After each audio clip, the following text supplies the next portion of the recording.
My mother has always shown favoritism toward my older brother Marvin over me. I can't quite pinpoint what it is about Marvin that makes him her favorite, but she has adored him since our childhood, and she has never hidden that fact from me. When I was born, just a year after Marvin, my parents decided to give me to my grandparents to be raised by them for 8 years. My mother found it too overwhelming to care for both me and Marvin at the same time. According to my grandparents, my mother was going through postpartum depression, which made it difficult for her to care for both me and Marvin. My grandparents didn't put up much of a fight when my mother wanted to give me up to them, understanding the severity of her condition, and my dad couldn't manage to take care of me all alone while also handling his job. As a baby, I had no idea that my grandparents were not my real parents, so I grew up in their loving and blissful household, feeling secure and happy. However, as I started to walk and understand words, things began to change. My parents would come to visit me occasionally, and during these visits, they would explain that they were my real parents and that my stay with my grandparents was only temporary. These visits were always bittersweet and confusing for me. On one hand, I was excited to see my parents. On the other hand, I felt a sense of confusion and abandonment. I would watch my parents spend 2 to 3 hours with me, playing and talking, but then they would bid me goodbye and leave to go back home, taking Marvin with them. This pattern continued, and it became clear to me that Marvin was always their priority. While my grandparents provided me with all the love and care they could, the brief visits from my parents left me feeling like I was unwanted. Finally, when I turned 8 years old, my parents brought me back home. At first, I was excited to return to my family and finally be reunited with them. However, the excitement slowly faded as I began to realize just how much better my life had been with my grandparents. One of the first changes I had to adapt to was sharing a room with Marvin. Marvin had always had his own room, and there was a spare bedroom that my parents could have given me. Instead, they insisted that Marvin and I share a room so that we could bond as brothers. Marvin hated this new arrangement and made his disdain quite clear to me. If I played too loudly or read comic books that my grandparents had bought for me, Marvin would mock me, calling me a brat and a weirdo. Whenever I tried to decorate my side of the room with drawings or posters of my favorite superheroes, Marvin would scoff and call me childish.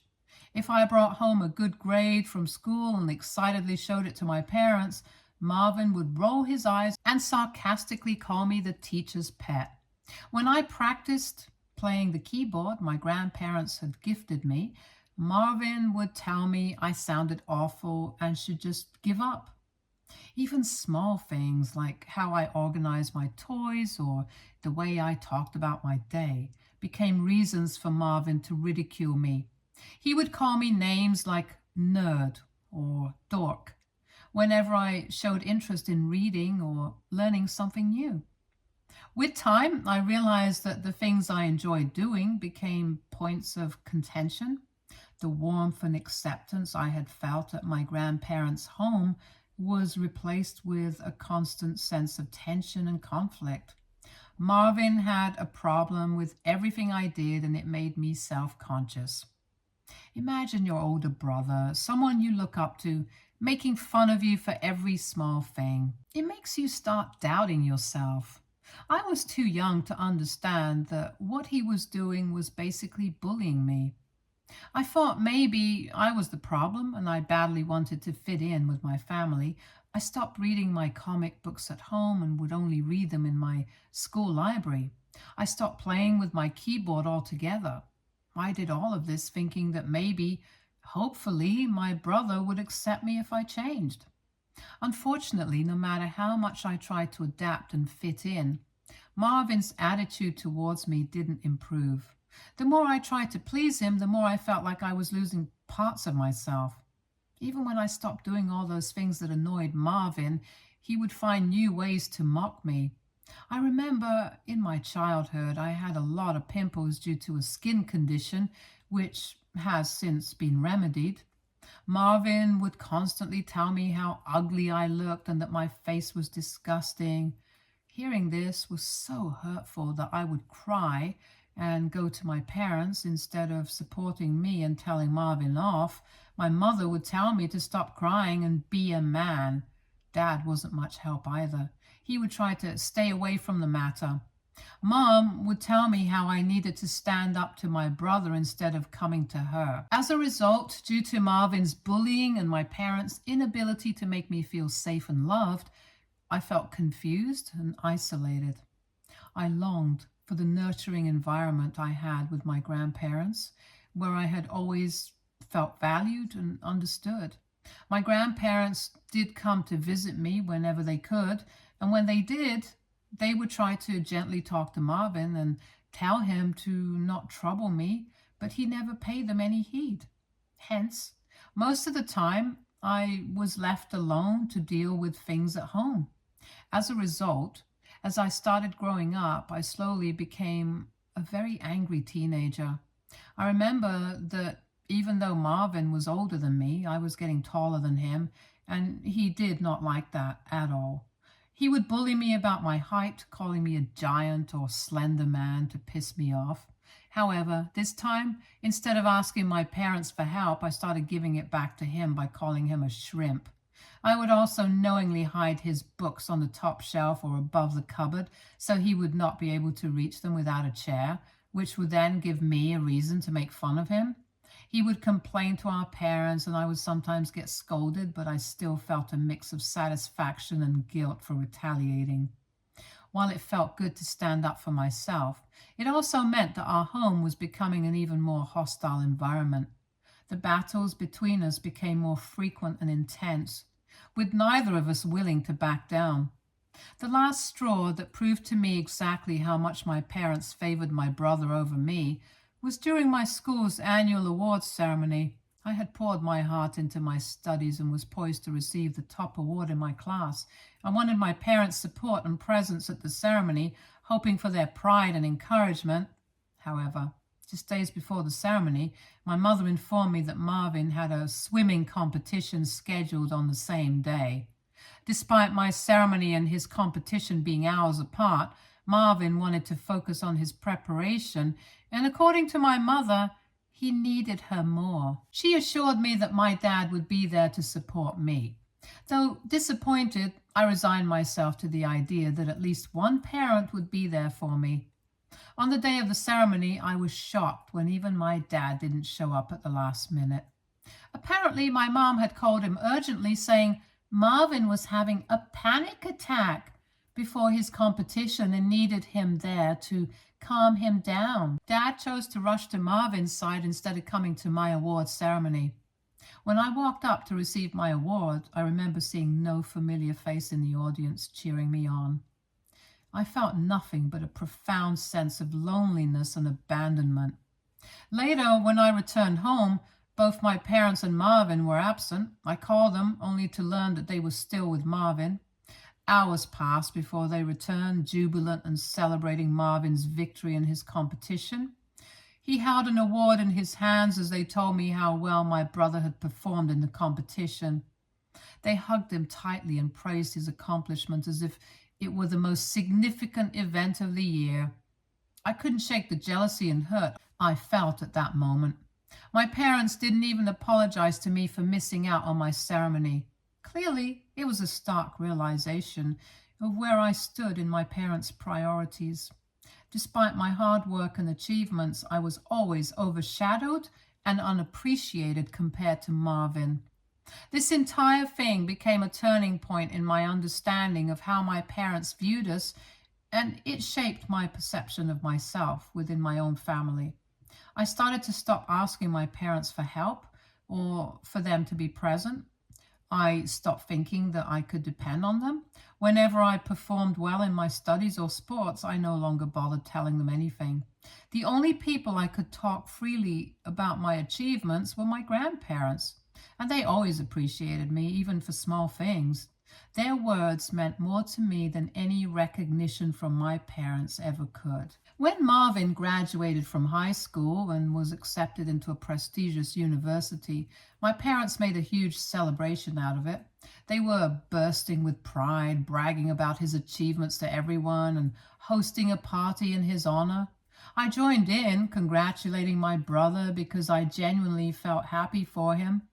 A year later, when I graduated from high school with acceptance into an Ivy League college, my parents did nothing of that sort. And seeing this, my grandparents wanted to celebrate my achievement by organizing a small gathering with close relatives and some of my friends from school. Initially intended to be a modest affair, word spread and many more family members and friends expressed their desire to join and show their support for me. However, my parents expressed disapproval, deeming this celebration as over the top. They felt that I didn't deserve such a lavish celebration, and when my grandparents hadn't done the same for Marvin when he graduated.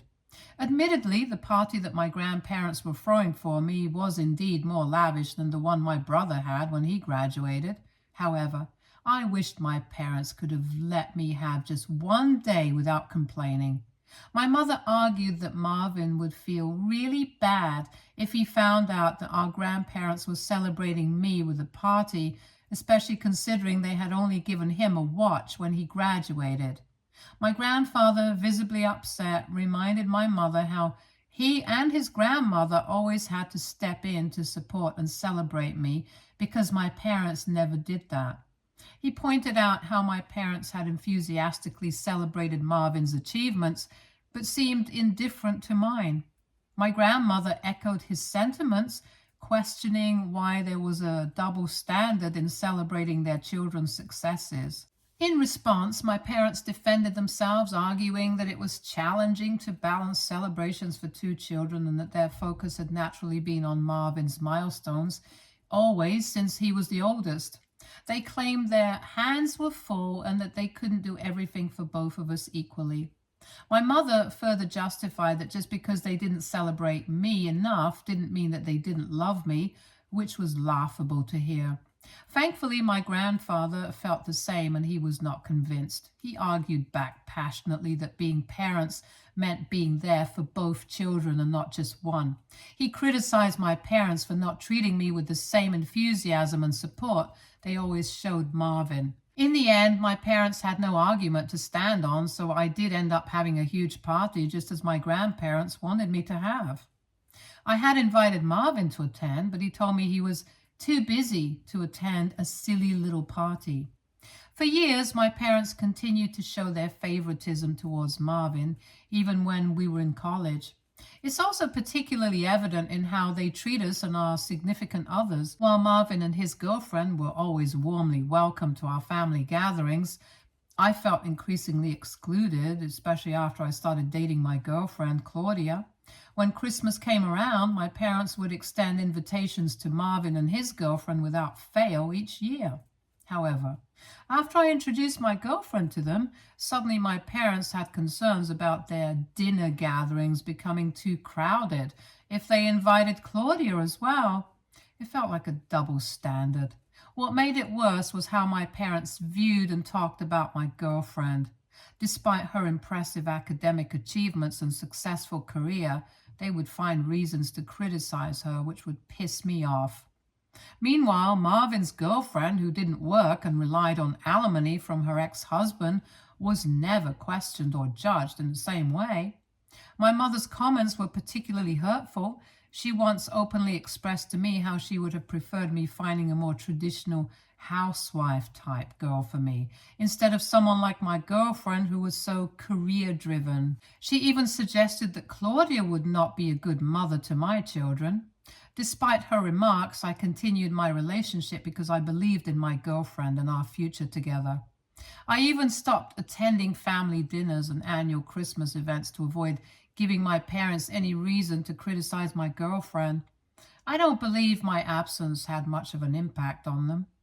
Now, coming on to the main story of why I am on Reddit today. 6 months ago, I proposed to Claudia and she said yes. I had no doubts in my mind that she was the one for me.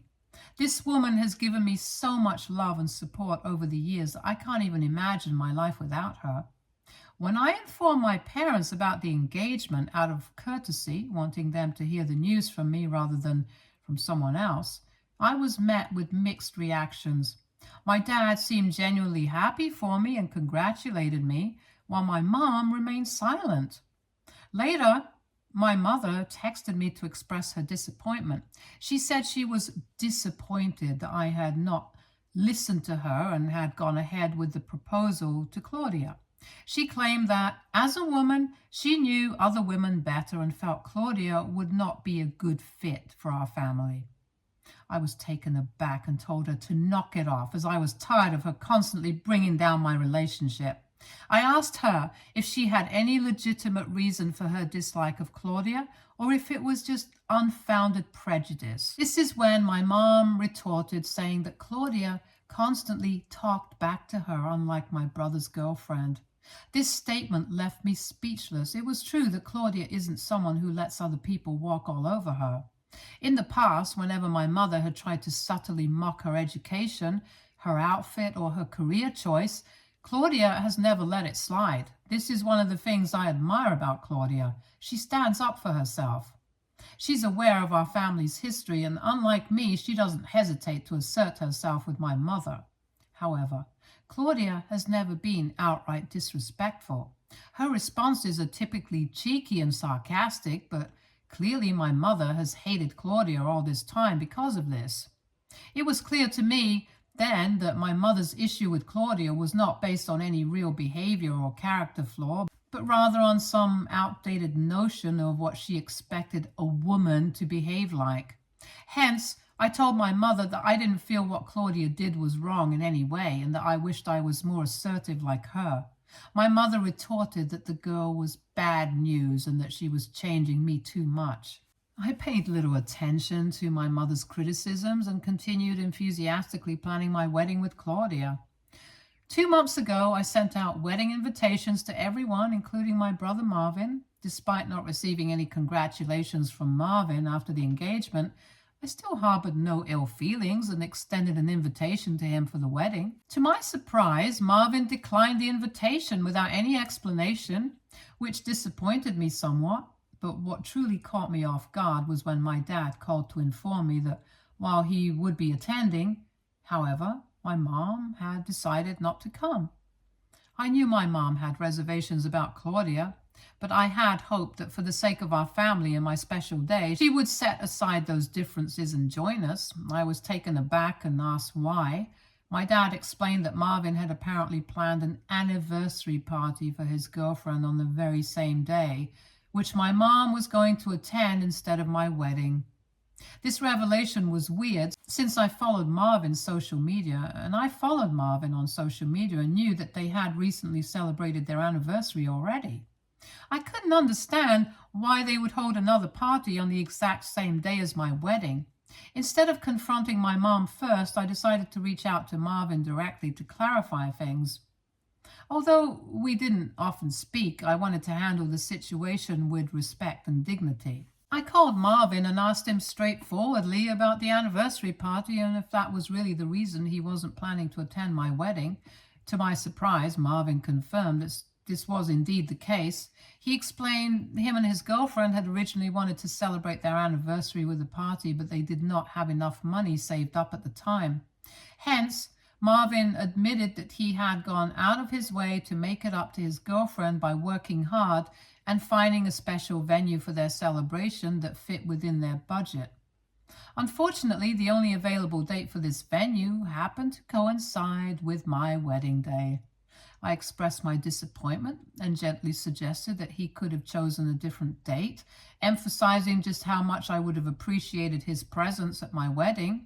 However, Marvin replied that his girlfriend's happiness came above everything else and made it clear that he wasn't willing to change their anniversary party date just to accommodate my wedding plans. His words stung, and he didn't even wait for me to reply before disconnecting the call.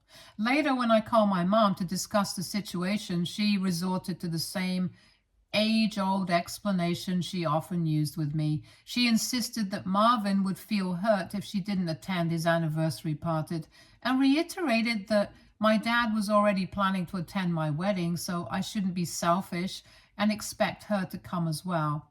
I told her, my voice almost breaking, just how painful it was for me to constantly feel like she treated me as inferior compared to my brother. I explained to her that she could do as she wished, but I was no longer going to acknowledge her as a parent after this.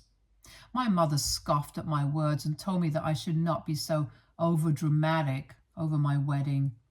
After the fallout with my mom over her refusal to attend my wedding, I chose to cut off communication with her entirely. My main focus shifted to ensuring that Claudia had the most beautiful wedding possible, and that our celebration was filled with joy and love. Despite my disappointment with my mom, I was grateful that my dad honored his promise and stood by me on my special day.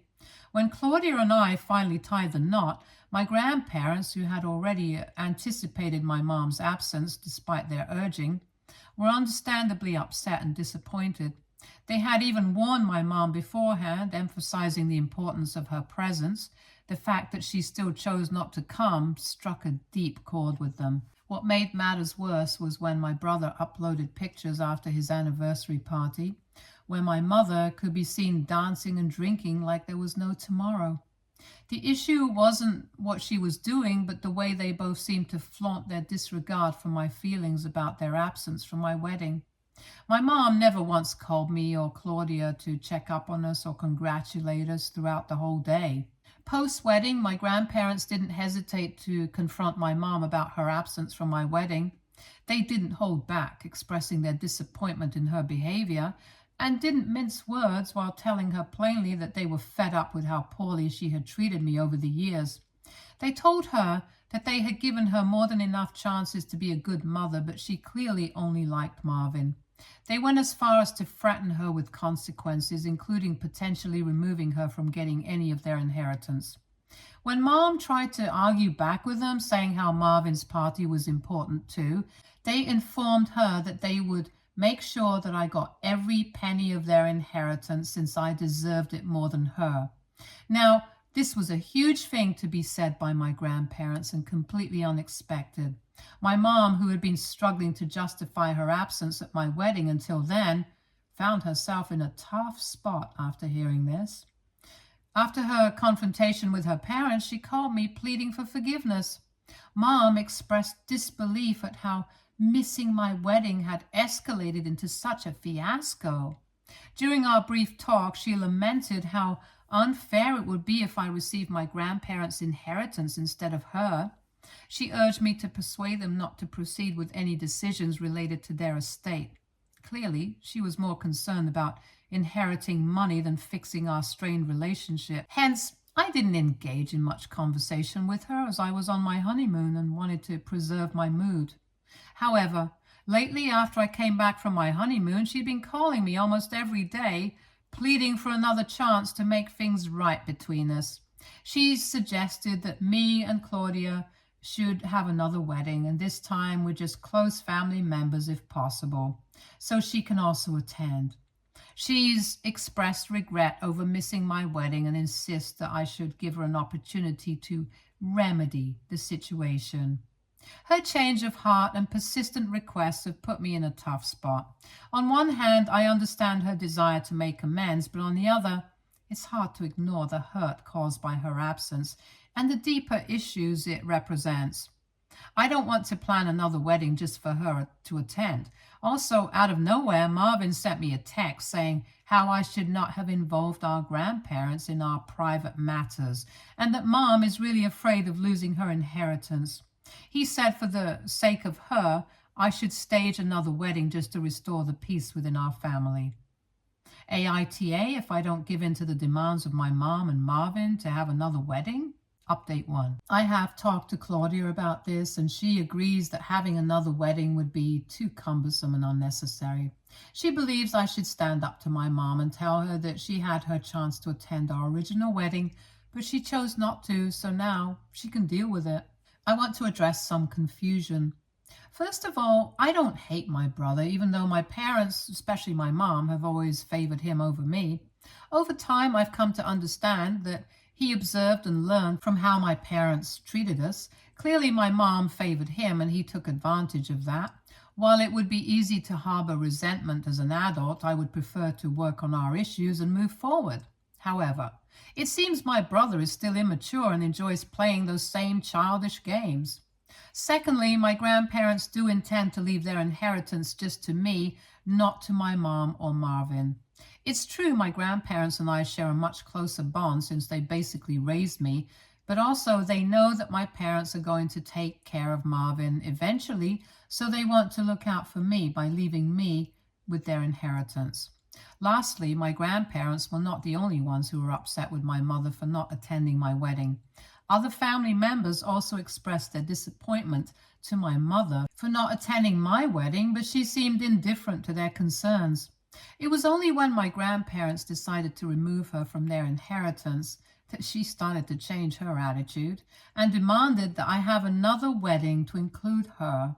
Update 2. It's official. My grandfather has just informed me that he and Grandma have drafted new wills naming me as their sole heir and removing my mother from everything. While I had expected this outcome, it still came as a shock. My grandfather explained that their decision was not only influenced by how my mother treated me, but also by their belief that I would care for them in their old age better than my mother would. They trust that I won't abandon them to a care facility unless absolutely necessary, and have confidence in my ability to manage their finances responsibly. Regardless of their reasons, I am grateful and touched by the depth of love my grandparents have shown me through this decision. It's a stark contrast to how I've often felt less prioritized by my own parents. As you can imagine, this news hasn't gone over well with my mother. She's been calling me incessantly and sending messages accusing me of blindsiding her and claiming I have no right to inherit anything from her parents. It's true when people say money can really change a person, because it's almost like she thinks I'm stealing from her when I haven't even received anything. When I firmly suggested that she address her concerns directly with my grandparents, she responded with accusations that I had manipulated my way into their favor. I reminded her that any changes in their will were a direct consequence of her own actions over the years, which had strained our relationship and influenced their decision.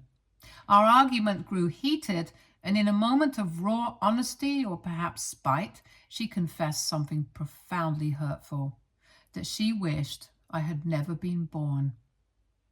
She revealed that I was an accidental pregnancy and blamed me for causing her postpartum depression. She confessed that initially she considered even giving me away just to get rid of me, but decided against it because of her parents' conservative views, opting instead to have them care for me. She admitted that she loved Marvin more because things were always easier with him. I was deeply wounded by her words, but I told her I appreciated her honesty because it freed me from feeling guilty about our strained relationship. I made it clear that I didn't want to continue a cycle of arguments and hurtful exchanges, and that I simply wanted to live my life in peace. I firmly instructed her not to contact me again and warned that I would involve the police if she ever showed up at my doorstep uninvited. After that conversation with my mom, I reached out to my dad. He acknowledged that some of what Mom had said about my accidental pregnancy and her struggles with postpartum depression was true, but he reassured me that he never regretted having me. I expressed to him how their favoritism towards my brother over the years had hurt me deeply, and he apologized sincerely. While I'm uncertain about the future of my relationship with my dad, I've asked him for some space for now, and he respected my decision. As for Marvin, I sent him a lengthy text expressing how he could have been a better and more mature sibling to me, especially considering how much I looked up to him all my life. I opened up about feeling incredibly alone while growing up with my grandparents, and how desperately I wanted his acceptance when I moved in with our parents. I made it clear that I never harbored any resentment towards him, and instead of competing with me, he could have chosen to be a supportive part of my life. I also conveyed my disappointment in him as an older brother and stated that I was putting an end to our relationship from now on. Since then, I have blocked him and currently have no plans to unblock him in the near future. I am focused on building a beautiful future with my wife, Claudia. It's true, I am glad that I have a really headstrong wife. Her support and love have been a cornerstone in my life. And with her by my side, I feel confident in facing whatever challenges come our way. Stay tuned for more stories from our girl relationships.